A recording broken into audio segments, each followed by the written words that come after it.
Hello, this is Scott Jentz. Welcome to Sandbox Stories.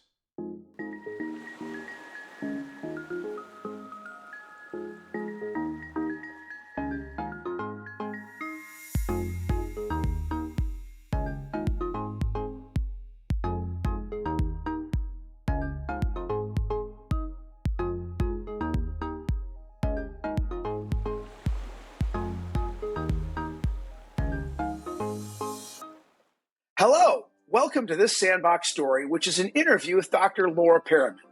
Dr. Periman's an ophthalmologist with world-renowned expertise of ocular surface disease. She's founder and director of dry eye services and clinical research at the Periman Eye Institute in Seattle. Her work with optometry to manage conditions of the ocular surface has resulted in incredibly high praise from many of optometry's leading authorities, and I was introduced to her by our Sandbox Stories friend, Dr. Art Epstein. Dr. Periman, thank you for joining us and welcome to Sandbox Stories. Oh, thank you so much, Scott, for being here. This is super cool. And I respect so much somebody who does something out of passion, and that's clearly what this is for you. And I just want to say I recognize that and I respect it, and I think it's really cool. I appreciate that. And you are passionate about so many things. This is going to be a great conversation. So I want to start with this. You grew up in Montana. Your family homestead dates back to at least 1880 because I saw a picture of an old building. And you're the granddaughter of cattle ranchers. What was it like growing up in Montana? I'm grateful for the upbringing. It taught me resourcefulness, resilience, gumption and stick-to-itiveness, and also the importance of community, right? Yes, it taught me to be super independent, and it might be dysfunctional at times, the amount of independence that I have. But when the chips are really down and you call your neighbors for help, so to speak, it happens. So it was a wonderful place to grow up. I'm very grateful for it. Things have changed a lot since when I was there. For example, Bozeman, Montana used to be a cow town, like standard issue fashion was Wranglers, right? And now it's like they name it Los Angeles now because there's so many people from LA up there, which drives my dad nuts. And he called me this morning from the family ranch. He likes to spend a lot of time out there on the river and has a little setup out there. And so yeah, I'm very grateful for it. It's the inspiration for a lot of my poetry. Let's talk a little bit about whether or not you did any activities other than growing up there. Did you fly fish, or were you a hunter, or did you get into hiking? Were there any things you did that were interesting in your early days? So we did not have a lot of money when I was growing up. We were simple means. We had enough to eat, we had clothes on our back, we had a house, and there wasn't a whole lot else. So for entertainment, we'd go ice fishing, we'd go camping, boating. We had a very simple old craftsman boat that my dad painted brick red, and that's still his favorite color for all of his motorized toys. We spent a lot of time fishing, water skiing, camping, all of those low-cost activities. Enjoying the out of doors. It's wonderful. Yes. And I read somewhere that you had said that you had an expressed desire to become a physician by something like 12 years of age. How did that come to be? Oh, that's a great question. I think it, I don't know if it was a decision or responding to a calling, if that makes any sense. It's just so innate to me. And when I look back and ask, well, why? I mean, it was very clear when I was 12. You ask all my friends from grade school, elementary school, and high school, they'll tell you. When I look back and, well, why is that? I think that when you look at extended members of my family, they're all healers. My grandmother, Norwegian, first generation Norwegian, she, really bright woman, but never had a chance to go to college. She put herself through college at the age of 42. Wow. And the rest of the time she baked pies at the little town cafe in Drummond, Montana, which is a blink of a town. If you blink, drive, you'll miss it, right? It's like tiny. But she must have thousands of pies at working at that restaurant. So she taught herself reflexology. She had a lot of health problems herself. It was a big deal to leave the duties of the ranch and go seek medical help, and medical help wasn't all that great back in the 60s, 70s, and 80s. We have different challenges now, of course. Maybe that's a sidebar discussion, but hopefully we'll get a chance to beat up on insurance companies. It's one of my favorite sports. But yeah, it's because I think it's just sort of innate. My aunt is very much an intuitive person. I have a cousin who is extraordinarily empathic and is insightful. So I think it just comes by. I come by it naturally, I guess. That's super interesting. I hear a lot of people tell me, particularly in optometry, that they were really influenced by something that somebody did for them visually. And it seems in your case, it's less about getting some sort of care or watching your family member go through some care and seeing a health professional do something good, but just this empathic family, these people who were healers by nature, as opposed to medical experiences that got you interested in medicine. I think that's a fair summary. Yeah. I think it also explains my holistic approach to ophthalmology and ocular surface disease. I'm not satisfied with, just a prescription and, see a patient, here's a prescription, and having a 6-minute encounter. I'm not interested in that.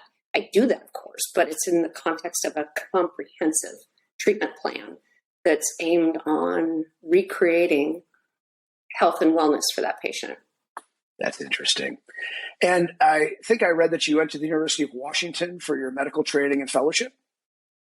Yes, and med school. And I always joke with my patients that homegrown vegetables taste best. And then you ended up establishing this practice. It was a really incredible practice in Seattle. How did you go about starting that? Oh, it's a journey, right? Like with all these things, it's a journey. I'm going to back up about 8 years to when I met my incredible office manager, Christine Denouy. It's spelled Denouy, but she pronounces it Denai. She's from Minnesota. She's of Norwegian background as well, like incredibly hardworking, heart of gold, mouth of a sailor. I love her to pieces. We first started working together in Redmond back in the day and just really recognized each other's hard work, commitment to patient advocacy. And she's the one that gave me the nickname Dry Eye Master. And I was kind of embarrassed when she first started calling me that. I'm like, I don't know. It feels a little braggadocious. I'm not sure. And she's like, well, it's too late because I've already created your Instagram and Twitter account. Here you go. So I have her to credit for a lot of things. And we've been able to work together in different employment situations off and on, but really just love working together. And so when the COVID shutdown happened and I was an employed physician at the time, they laid everybody off. I'm like, called her up. I said, Christine, you know that thing we've been talking about all this time about setting up a dedicated dry eye center? She's like, yeah. I said, it's go time. And she says, game on. And so that's how it started. I started with her as my virtual office manager. She was working it as a second job. And my amazing licensed master esthetician, Raquel McJunkin, who we had met at an aesthetics event like 4 years ago and just like really hit it off. And she's got incredible hands. She's incredibly skilled and talented. And both of these women have really, really keen brains, right? And even better, they have awesome hearts. And so we just have so much fun together. Now we have an ocular surface disease fellow, Dr. Sathi Maidi, and we have a virtual fellow, Natasha Bolani, and that's really rounded out the dream of starting an independent practice, doing it our way. Yeah. So let's talk about insurance. The conundrum of insurance in healthcare is that the patients often seek our services because they believe our care will be covered. We know there's a lot of variables that come after that sentence, but how do you deal with it in your practice? Right. So that was the other gift in the shutdown. So there's a silver lining to everything, right? If you're handed a bushel full of lemons, you can suck in a sour lemon, or you can cut, squeeze, add water, sugar, and stir. Delish, right? So that was one of the other things, is my extreme dissatisfaction with that stack them deep, run them cheap, every 6-minute model, and this, non-medical administrator breathing down my neck, trying to tell me how to practice medicine. That gets my hackles up. So we decided to shift gears entirely and build everything around the needs of the dry eye patient. They're so complicated that you really cannot make good headway in a 6-minute encounter. It's not possible. So we turned the whole thing on its head. Well, in order for this to work as a business model, we're going to have to do it completely differently. And so we made the decision to go to direct care only. And it's not that far of a stretch when we're talking about advanced ocular surface disease treatment anyway, because most of the advanced services are non-covered anyway, right? So it's not that far of a stretch to go, well, the office visit and the special testing and the imaging are also direct care only. Now, what's interesting is we give patients their HCFA, their super bill, if they will, and their notes, and they try to they submit it for partial reimbursement, and very few are successful. Friday I opened up a letter from one of the big health insurance companies with the line item stuff and denial. And at the bottom, the code was, member didn't provide the information requested. Well, they didn't say anywhere what information they wanted in order to make the claim, to pay the claim. So these guys have everyone over a barrel, and this is my little independent Montana girl rebel yell. It's just like, it's about the patient and getting them the healing they need. And I'm just tired of wasting my energy on that zero-sum game. And it's bad with prescriptions too. I can't even tell you how frustrating it is trying to navigate prior authorizations. How did we even get here? Right? I think it started 10, 15 years ago with MRIs, because they were expensive. Okay, I can get that. But it's been a slippery slope. I can't even get a steroid through without having to go prior authorization hassle. It's simply unforgivable. We need to fight back, kick back, bite back. And in fact, I do that all the time on Twitter. On Dry Eye Master. It's, like I said, it's my favorite sport. I'm a really nice girl until it comes to that. And I was like, gloves off. That's a perfect segue. I was going to ask you about Dry Eye Master. I started following you on Instagram. What do you do with that channel? Because there's a lot of interesting things there that I've seen already. Oh, thanks. That's so nice. I'm still trying to figure out Instagram. It's each platform has its own style and messaging. LinkedIn's very buttoned up, and Twitter is just like, I'm just going to tell you how I feel. Snap. And then Instagram is a mix of personal life and clinical care and funny things that happen and stories. And I even put some of my poetry on there. So it's a mix of professional and personal and innovation. And thank you for saying that. I hope you enjoy it. But I'm still trying to figure it out. And I think the audience ought to pay attention to it. I think it's good. Now, you're in Seattle area. What has the Pacific Northwest done for your soul? Oh, that's a great question. I think I'm somebody that has to be near water and mountains. It's in my blood. It makes me happy to have water and mountains near me. So that part really satisfies me. My sweet husband was born and raised in Seattle, so that's where we ended up settling down. But I still make it back to Montana. I want to tell you a story about that, though. I mean, I love living here. It's great. Seattle's awesome. It's got a lot to offer. There's never a day where it's so cold you can't go outside. Love that. There's pretty cold in Montana at times. But when I fly east, I can sense when I'm over Montana. There's just a sense of home. I was given a talk in St. Louis years ago, and we were driving to the venue and go over this bridge and this huge river, and I get that same shudder of when I fly home to Montana. I'm like, whoa, this feels like home. And I'm like, it was super weird. I was really confused by it. And I called my dad later that night. I said, Dad, the weirdest thing happened today. I told him about what happened. He's like, well, where are you at, kid? I told him, he's like, well, you had dumb shit. That's downstream of where you fished and played as a kid. I'm like, oh, okay, that explains it. Oh my goodness. And that's the inspiration for the poem, The Place Where Stones Smell Glorious. And that's the name of the small book that we'll be publishing soon. Well, I want to get to your writing. I also wanted to ask you about your experiences as a cancer survivor. These are big steps in a person's life, and talking about it is something that maybe you've never done with others in the industry. I'd be interested if you'd share with us, in particular to motivate us that have dealt with it or who have dealt with our family in it, how you went through that process and what it did to you as a human. Wow. Yes. There's a lot going on there, right? So when you enter medicine, you think you're going to save all these people and you're going to teach them all this stuff. But really what happens is the patients teach you. And I've had incredibly gracious, resilient patients who have taken their serious things, such as, brain aneurysms and 6 nerve palsies, and turned it into something positive. They turn that into meaning for others. And I think that's the root of healing.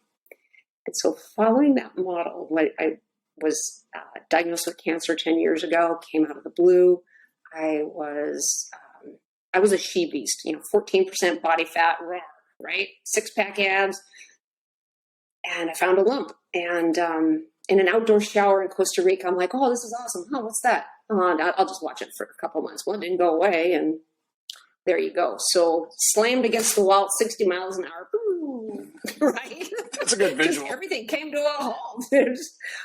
And all the surgeries and all the treatments and oh gosh. But there's a shame component for physicians in being sick. Doctor, heal thyself.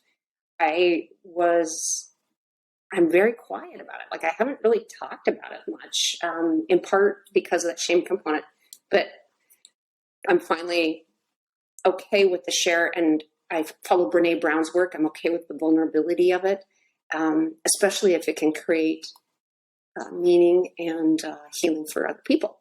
So that final chapter of healing from any major medical thing, and it happens, right, to all of us. We all have major medical stuff, is being vulnerable with it and creating meaning for someone else. And it's okay to heal.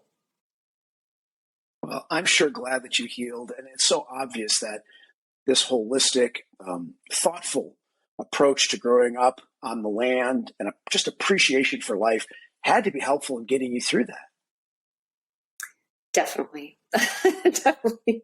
That there's a lot of toughness, a lot of stubbornness, but also a lot of growth and healing, and really taking inspiration from others around me in that journey. Well, I'm glad you're well. I want to ask you about Dr. Epstein's strong point that you really work well with optometrists. That is, I think, practically the experience of optometrists across the country. Earlier this year, I interviewed one of my friends from the LASIK world, Dr. Lou Probst, and he has a very similar following. And I'm curious about how you do these engagements with optometrists and take care of these patients that are between the two of you and in your care with the optometrist that refers them, because what you do really comes across as important to those doctors in optometry. Oh, that's amazing. Thank you. That's very sweet. I'm a huge fan of Art Epstein. He's the sweetest man. Love him to pieces. He likes to act all New York gruff, but I'm like, oh, I see. You're actually a soft-hearted guy. Anyway, love him. So it comes from many sources. The first one is I took 5 years off after fellowship to be a mom and have children and just raise the children. And he said, hey, LP, everybody calls me LP, do you want to work maybe one day a week? And because this is a family friend who is an optometrist. Do you want to work one day a week? Because I would like to slow down a little bit and like learn how to fly. I've always wanted to learn how to fly a plane. I'm like, let me see if I can get a nanny. And it worked out awesome. So family friend gave me my first foray back into eye care, which I'm very appreciative and grateful for. I can still fit a contact lens. I gotta learn how to do all that basic stuff. So working alongside optometry, but also there's a collegiality component of it. Dry eye is such a huge, prevalent problem. In my mind, there's only one thing bigger, and that's presbyopia. Presbyopia is the most common thing, and then we've got dry eye. So for me, it's all hands on deck. It requires everybody leaning into the problem because patients really do suffer from this. And so for me, it's there's a little bit of a Tom Sawyer come whitewash the fence with me sort of feeling. This can be a lot of fun. And you'll see from some of my lectures, I like to infuse a lot of fun and humor and even songs from the 80s and stuff like that, just to make that hardcore science digestible and fun and approachable. So yeah, to me, it's about collegiality. It's about meeting the patient need. This is a huge need, and it's a lot of fun. I love my optometry friends, and it's an incredible honor to be invited to speak at optometric conferences. It's an incredible honor. Oh, you've gone to a ton of them. It's so fun. I love it. I love all my friends. It's in optometry. It's so much fun. There's something to be said about this idea that you work with your optometry friends to surround the patient with great aspects of care. It really is about a team approach, it seems. Mm-hmm. Very much team approach. And sometimes patients will seek a second opinion, and will be like, "You're getting amazing care where you are." And I said, I'm gonna send Dr. Note. And they're like, "Oh, I don't know. They might get offended." I'm like, "Listen, I know this person, and they are very keen on everybody leaning in to help you get better. Like, don't worry about that part of things. We're here to help you, the patient. Don't worry about our ego. We're fine." Like, it's like we work together. And that's such a big part of it is that it's a check your egos at the door approach with you. And again, just to echo the things I've heard, and it's so clear to me that you care so much about the patient getting through the process and the journey that it's not about what our degrees are, but what each of us can bring to the patient's case. Yes. And you have this incredible perspective on the industry because you've been so connected to research. I mean, you shared with me your CV, and it's in depth and incredible. There's been a number of interesting discoveries, and I'm sure a few coming. I'd like to poke around on those. You talked about presbyopia and this idea that we're kind of starting down this path of pharmacologic management with our old friend pilocarpine. And I guess I'm curious if you see something beyond meiosis and depth of focus in our treatment of presbyopia in the future. What's it look like from a clinical research perspective? Well, from a clinical research perspective, I think the innovations come from pharmacologic delivery systems. That's where the secret sauce is. It's not just your grandpa's pilocarpine.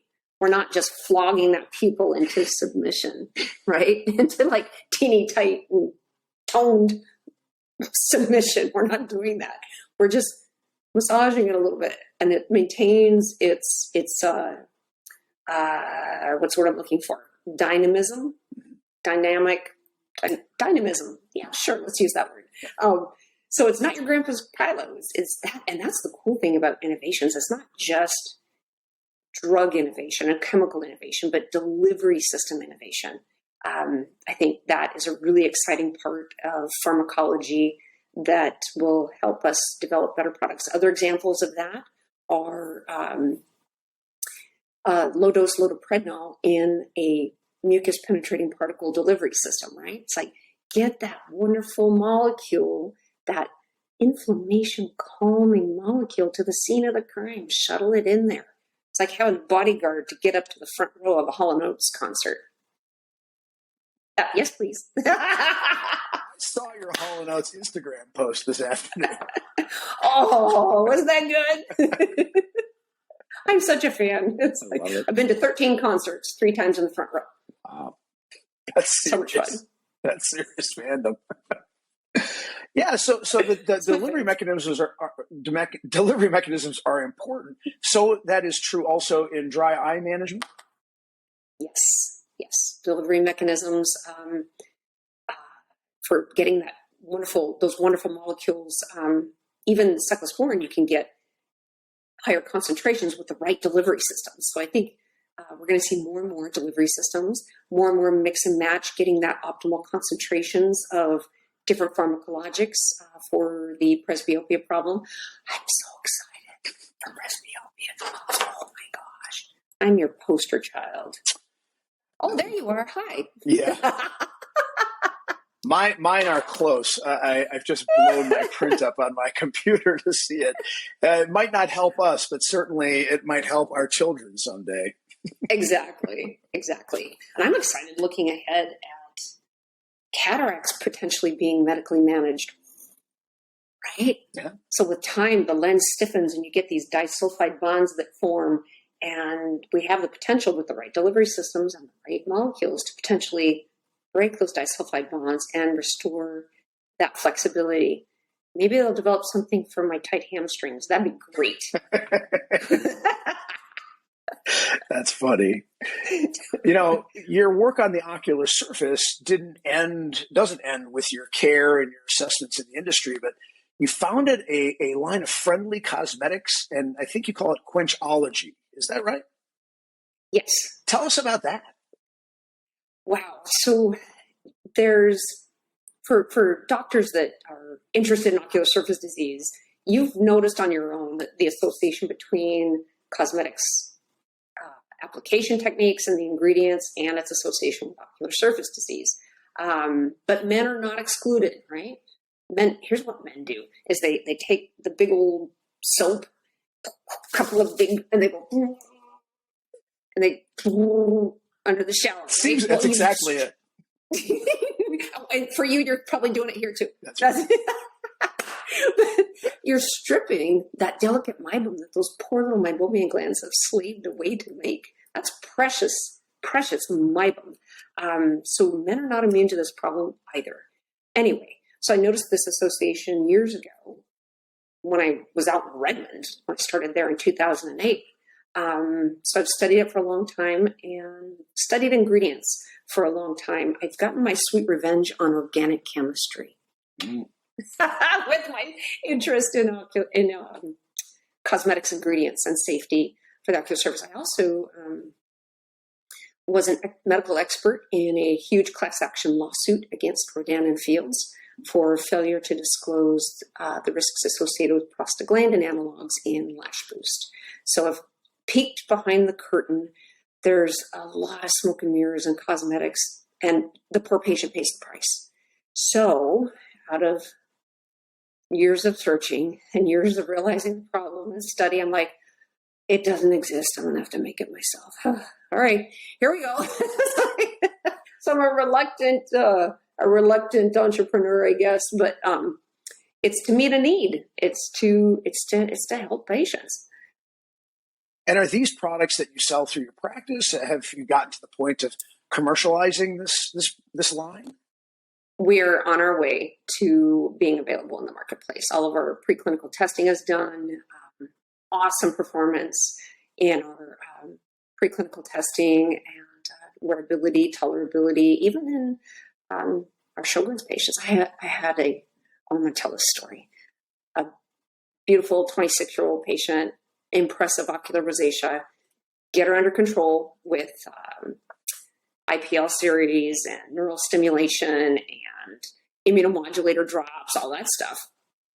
Well, she goes to do her final wedding practice makeup a month before, threw her into this huge flare up. And she calls me really upset. I'm like, it's okay, I got you. We got a month, no problem. We got this. So the day before her appointment, my prototype samples had come in. And so I formulated these from scratch myself. And the prototypes came in, and I wrapped them as a wedding gift, and I gave them to her. I said, I don't have anything better than this to help you look and feel beautiful on your wedding day. And I gave it to her. We both cried. But she's having pictures on her wedding day. She looks so amazing. And it's just so cool to see people like that. Feel good, look good, feel better, live better, right? What a great way to sort of start the conversation around the way that your products will positively influence people. I appreciate you sharing that. I have an observation. We've never met, and it's been wonderful to get to know you. In this little bit of time I met you, you're a very compelling speaker because the more intense you get, the more quiet you get. You deliver a message very clearly and comfortably. I really appreciate that. I think there's something for me to be learned from getting attention from somebody else by toning it down a little. Do you know you do that? And No, if not, I'm unaware. I don't want to call it attention, but I think it's compelling, and I really want the audience to pay attention to it because it's very inspiring. Thank you, I guess. I'm just trying to express these crazy thoughts in my head. So I'm glad it's not coming across as crazy. It's still be crazy. It's not. And I think there's something to be learned about patient care this way, right? I mean, sometimes the harder we pound on the desk and the more that we're emphatic, the more we think that we'll get through. And I'm taking a learning. So I don't mean to put you on the spot. I really mean that as a compliment. Oh, that's very sweet. And thank you for saying that. And to your point, we use a lot of humor in the clinic, right? A lot of humor, a lot of one-liners. They'll come back and like, oh, I haven't done all the stuff I'm supposed to do. Like, there's no shame in this game. We just pick up and move on, right? And that grants them the grace to like, okay, you're right. We can have another run at this, right? And just the simple act of taking a really frustrated patient and listening deeply to their story is so powerful. I can't really put words to how valuable that is for patients to feel heard. And then when you swing your chair around alongside the patient, that signals so much. I'm on this journey with you. You and I are a team. We're going to get this figured out together. It's a very calm, lower the voice, just saddle alongside. We're on this together. It's powerful, and it feels good to be able to connect that way. Yeah, I mean, I speak to a lot of healthcare practitioners as a whole. And at this point in time, at this part of our journey through the pandemic, wherever we are, patients are so frustrated. People are frustrated. Staff and doctors show their annoyances in different ways. This idea that we're in it together and we're going to find a path is a really important takeaway from what you just said. Yes, I think so too. There's the more compassion and grace you can show someone, the more likely they are to meet it in kind. And I see these shouting matches on social media over some controversial topic. Just pick one. Just like this pig pile of like, it's like, and then someone will say something really authentic and heart-centered, and it changes the conversation of just taking that second to connect and humanize the experience and the frustration. To be vulnerable with it, I think, is a powerful way of creating some healing. That's great. I understand that at one point, maybe you still do, you had volunteered for something called the Seattle Milk Fund. What is that all about?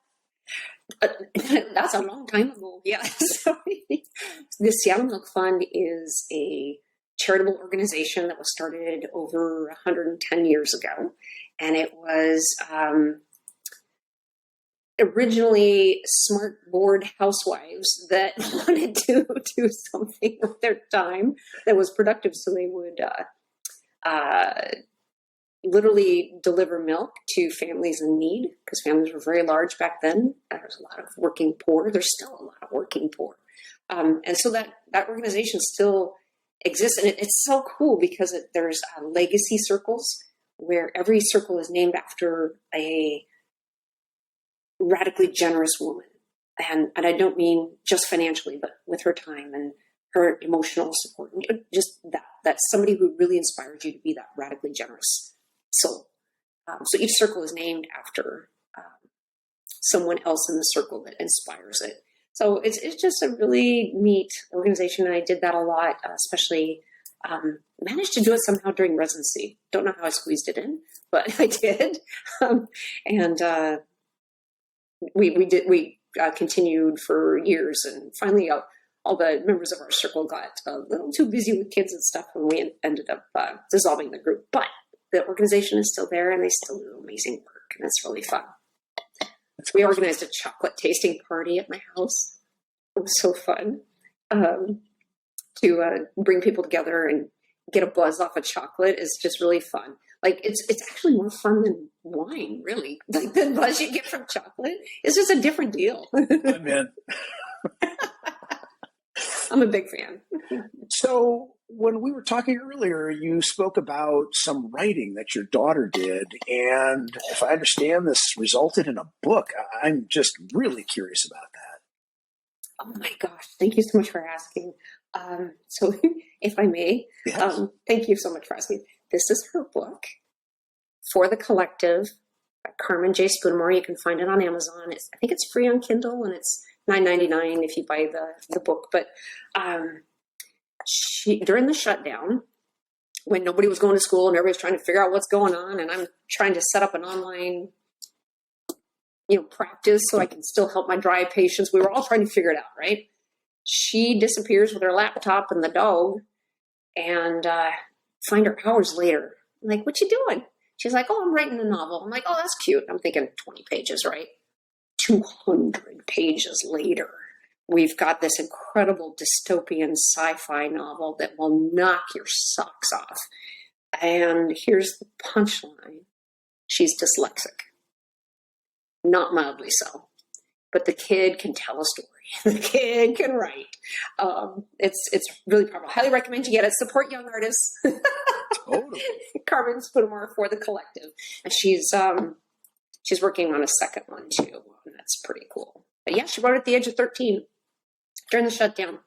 Just her and the dog. We will put a link to that in the description. Thank you. And I also understand you're a bit of a writer. You've done some poetry. I have some links to that too. How did you hone that skill? Oh, practice.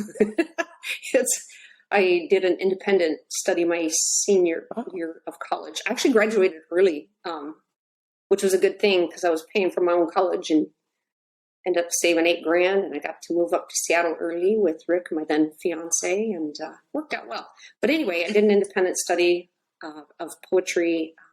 Started writing in college. I'm not sure quite what inspired me. Oh, I remember what it was. Somebody I really, really admired was a great poet in college. I'm like, that's really cool. And then in English literature class, I had this amazing professor, wild hair, the whole thing, but just brilliant guy, introduced me to William Carlos Williams, the physician poet. I'm like, oh, you can be a physician and a poet too? That's awesome. And so that's what inspired me way back then. And then I just kept at it. And now it's to the point where I literally have hundreds of poems. And it hits me like a lightning bolt. It could be an image, a sound, a smell, something. And it'll be like, stop everything, I need to write for 5 minutes. And I literally write it down. And it's done. It has to come out. I don't have any control over it. That sounds similar to what you hear songwriters get when they find a song. I think so. It must be a similar process. So it's just a creative download, trying to put words to feelings, and it just like, oh, there it is. And I've written about, race issues. We had one Black girl in my high school, beautiful soul, Rochelle, and she shares. We still have a tight group of high school friends, and she shares a lot about her experiences being Black in Montana and having 4 Black children and the societal issues that are going on and the problems that we're having, and the struggle she's had, and it's just like I feel that, and I want to honor and somehow just show that words, that sharing means a lot to me. I don't know if that really makes any sense, but things like that really get me. I'm like, oh gosh, I have to process these big feelings. And that's how it comes out.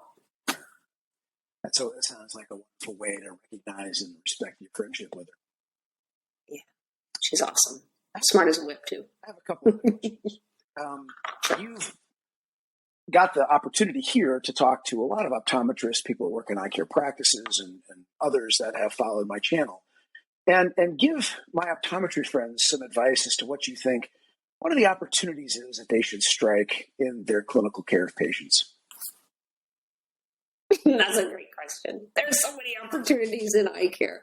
And I'm really happy to see all of this growth in ocular surface disease because it's adding on that medical model. The medical optometry, I think, is a powerful way to weather some of the market forces changes that's happening, right? Like, how did VSP ever come to the fore? Oh my gosh, that's just junk. It's insulting is what it is, how much they pay for your training and your exam. It's insulting. And somehow we're kind of stuck with it in some ways, but you don't have to be stuck with it. You can break free. And one of the ways to do that is to embrace this medical model. There's so many amazing resources for medical optometry. There's, of course, the in-person meetings. AAO Boston was awesome. Had so much fun. Gave 2 lectures there, which was really fun. With the first one was on presbyopia, and we had Melissa Barnett and Selena McGee and Leslie Odell, and that went really well, full house. And then gave a really forward-thinking neuroinflammation lecture with Scott Halsworth, because we have these really cool treatments coming about in phase 2, phase 3. Hopefully, it'll come to eye care soon on a family of receptors called TRP, transient receptor potential, this huge family of receptors. And we were worried. It's like, oh, this might be a little far reaching. This is pretty heavy-handed science.